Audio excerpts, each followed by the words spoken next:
Assalamualaikum warahmatullahi wabarakatuh. Waalaikumsalam. Kembali lagi bersama kami di Time Travel. Rahayu dan salam sejahtera untuk kita semua. Seru banget nih, Le. Kan kita dulu pernah cerita ya, biar bagaimanapun kan kita kan PNS ya. Oh iya. Pegawai negeri Sundalen. Nah itu loh.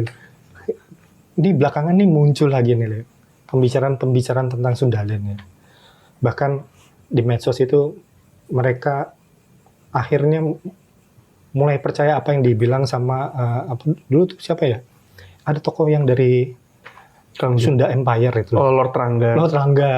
Nah, tiba-tiba semua orang pada bilang, oh iya ternyata benar juga yang dibilang Lord Rangga ya tentang Sundalen dan ada peradaban majulah dulu di zaman ini. Sebenarnya kita mau bahas lagi nih tentang Sundalen yang lebih mendalam lagi mungkin ya.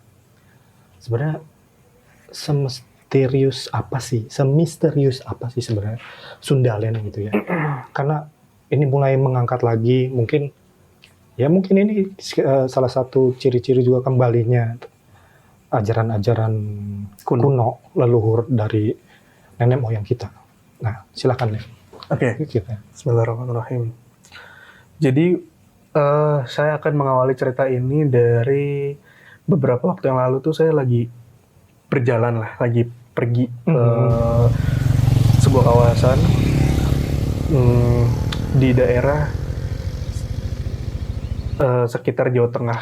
Udah masuk ke wilayah daerah istimewa Yogyakarta. Nah, kawasan ini sebetulnya luas karena dulunya adalah sebuah gunung api. Gunung api. Sekarang banyak udah banget di Jogja. Iya, sekarang udah jadi gunung api purba karena gunungnya udah nggak ada pucuknya lagi. Okay. Udah nggak berbentuk gunung lah gitu.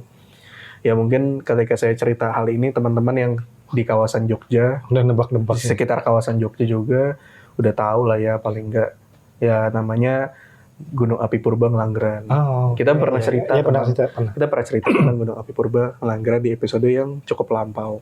Nah, alhamdulillahnya saya dikasih kesempatan untuk pergi ke sana tuh beberapa waktu yang lalu di bulan Juli 2025. Terus saya ke sana itu dari Terminal Giwangan Jogja, itu naik motor ke arah Wonosari ya kalau nggak salah, ke arah Ngelanggeran. Dan sepanjang perjalanan udah masuk ke kawasan Gunung Kidul itu, saya ngeliat banyak sekali hal yang sebetulnya bisa diceritakan. Tapi karena sendiri ya ceritanya paling ke kamera aja. Sebenarnya ada cuplikan, ada dokumentasinya. Okay. Mudah-mudahan keren. Videonya bisa jadi satu video. Mudah-mudahan gitu. Nah, kemudian selama perjalanan itu kan ngelewatin tuh setelah dari Gunung Kidul kan ada jalan nasional 3 kalau nggak salah yang udah bagus dibikin infrastrukturnya, terus ngebelah bukit, ada batuan kars di kanan kirinya. Ngelewatin situ sampai nanti masuk ke ada perempatan, kita lurus, ya udahlah masuk kawasan Ngelanggeran gitu. Dan sepanjang itu kan ngelihat ada sawah, ada perkebunan, ada gubuk-gubuk, ada rumah-rumah orang. Terus kelihatan ada perbukitan di sananya gitu kan. Sepanjang mata memandang itu selain alam yang indah, saya juga ngelihat kayak cuplikan-cuplikan gitu, atau memang mungkin ada di masa itu, di masa sekarang, tapi adanya di alam lain. Entah yang mana yang saya lihat, saya nggak tahu. Yang saya lihat itu banyak. Contohnya di salah satu kawasan perkebunan itu ada kayak tentara-tentara, ada prajurit-prajurit yang lagi berbaris jalan ke satu titik. Prajurit pakaiannya TNI gitu? Bukan. Pakaian kayak zaman kerajaan, tapi saya nggak tahu itu kerajaan apa. Gitu. Ada baju-baju zirahnya, tapi juga ada kain-kainannya juga. Di titik yang lain, sepanjang perjalanan menuju ke Gunung Api Ngelanggeran itu, saya ngelihat di salah satu sudut, itu ngelihat ada kayak, sekilas ngelihat kayak beberapa orang itu pakai pakaian kuno sekali. Ya, ada aksesorisnya lah. Gitu, ada aksesoris tertentu lah di badannya gitu kan, kayak perhiasannya gitu. Terus jalan lagi, udah makin dekat sama kawasan Gunung Api Ngelanggeran, terus saya ngeliat itu ada cahaya-cahaya mas, cahaya-cahaya. Padahal itu saya ingat betul. Waktu saya ke sana itu masih pagi, jam 8 sampai setengah 9 pagi lah. Oke. Udaranya sejuk, rasanya makin nyaman. Nah, di momen-momen itu saya ngeliat mulai ada kayak cahaya-cahaya itu dari kejauhan. Dari beberapa sumber. Tapi ada satu titik yang terang banget. Ibaratnya kayak pendarannya luas lah gitu. Nah, kemudian saya sampai di kawasan area loket dan parkiran Gunung Api Purbalanggeran.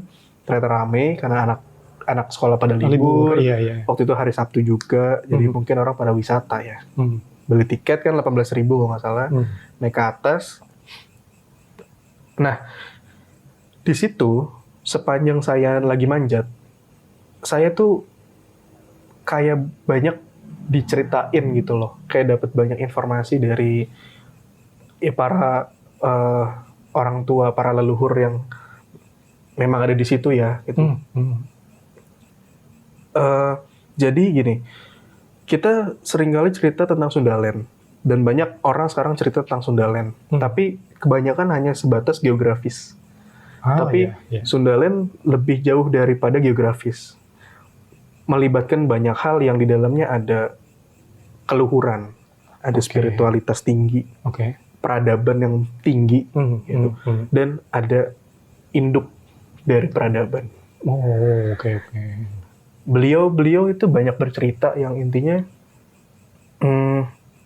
bahwa salah satu simbol dari tuanya induk peradaban adalah Gunung Api Ngelanggeran.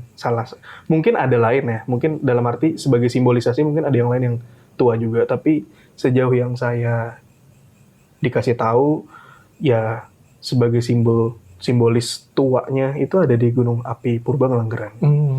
Secara ilmu pengetahuan kan kalau nggak salah itu usianya 70 juta tahun. Iya, 65 sampai 70. Ya, segitulah ya. Artinya kan sangat tua. Iya. Tapi kalau saya dengar pas saya lagi naik ke arah Puncak Bagong, kan ada namanya Puncak Bagong. Ada juga puncak apa gitu, saya nggak tahu. Saya nggak nyampe sana maksudnya. Saya lagi lewatin Goa Sumpitan namanya, kalau nggak salah tuh. Iya, pokoknya sempit banget jalan. Saya sambil diceritain. Walaupun secara orang tahu itu usianya 70 juta tahun, tapi sejatinya itu lebih tua. Gitu. Artinya gini, punya makna yang lebih dalam bahwa pantesan sebetulnya gunung ini sangat sakral karena sangat tua. Sangat tua. Iya, jutaan tahun. Lebih dari puluhan juta tahun. Iya. Bahkan bisa lebih dari yang dinamakan Sundaland itu sendiri. Iya, gitu. Iya. Yang namanya Sundaland kan 30.000 tahunan lebih ya. Iya. Mungkin jauh lebih tua dari itu. Dan beliau para leluhur cerita kalau dari zaman dulu itu banyak tokoh-tokoh, istilahnya tokoh-tokoh langitan lah, yang pergi ke tempat itu. Karena pengen deket sama leluhurnya, karena pengen deket sama induknya.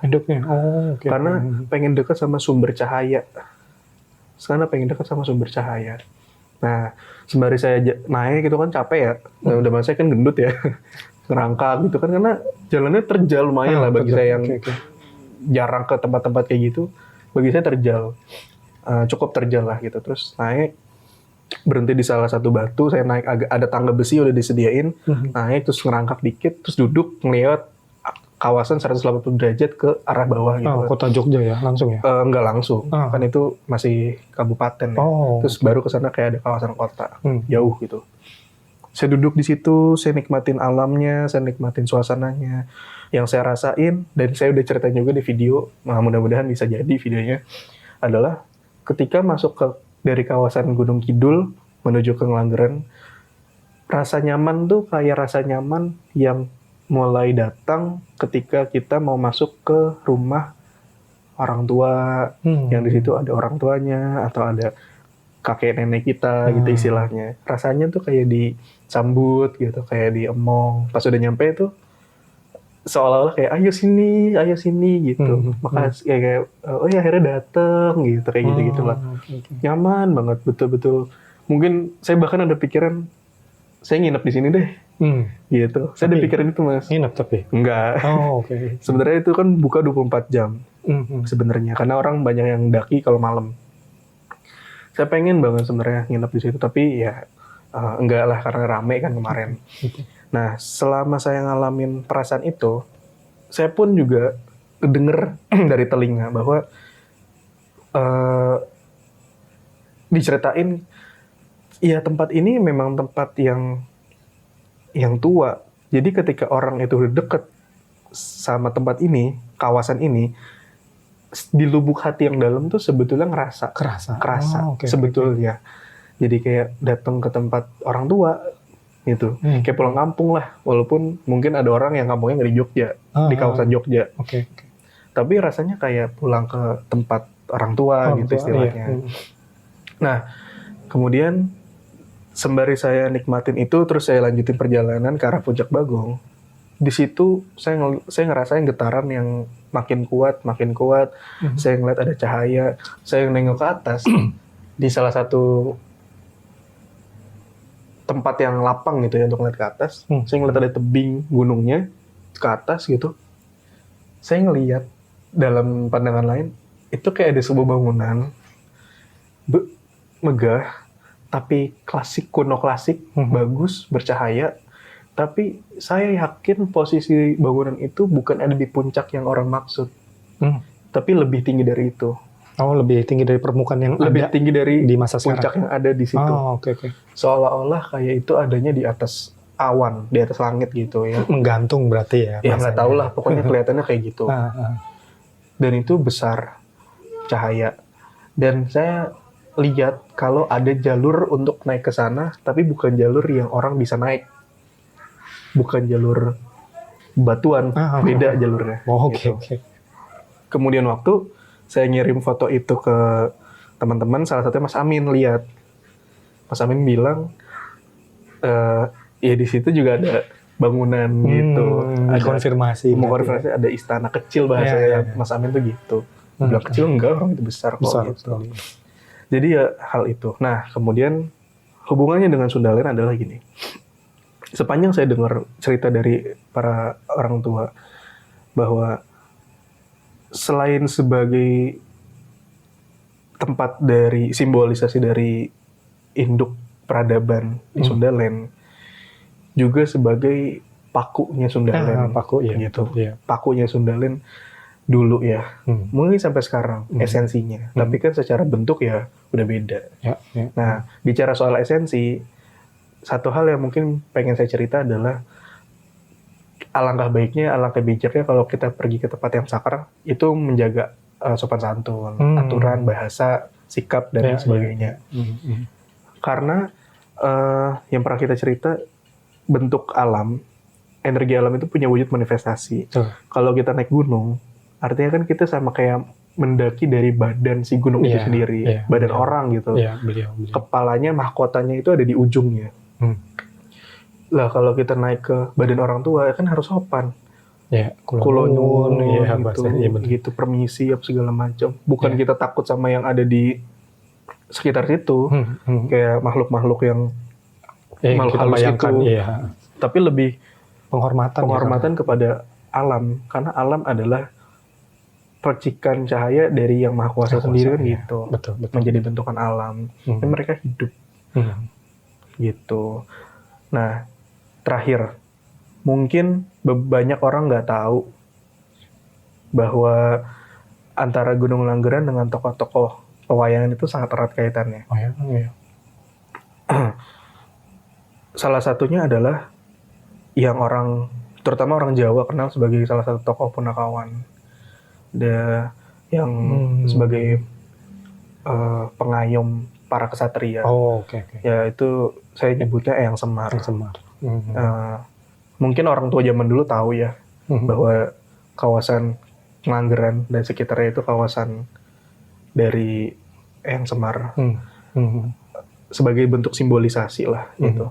Tapi sekarang kan udah beda bentuk. Iya, kayak sekarang kan lebih banyak wisata ya, Liv ya. Lebih ke wisata. Wisata, iya. Kesakralannya mungkin udah orang pada nggak tahu lah ya. Iya. Tapi sejatinya kesakralannya masih ada dalam lingkup kawasan luas itu. Aku tuh baru tahu juga nih ada kesakralan yang semacam itu. Padahal kan Gitu. taunya wisata aja ya sekarang. Gitu. Dan sebenarnya tempatnya banyak di mana-mana. Karena kan beliau energi. Oh ya, bisa di mana aja ya berarti. Tapi kan ada tempat-tempat yang bisa orang kunjungi dan di situ ngerasa dekat sama leluhurnya gitu. Ya harus sopan lah paling enggak. Betul. Paling enggak usah ngucap yang sembarangan lah. Sebenarnya banyak hal lah yang bisa diceritain soal itu. Tapi kayaknya waktunya nggak cukup juga. Mudah-mudahan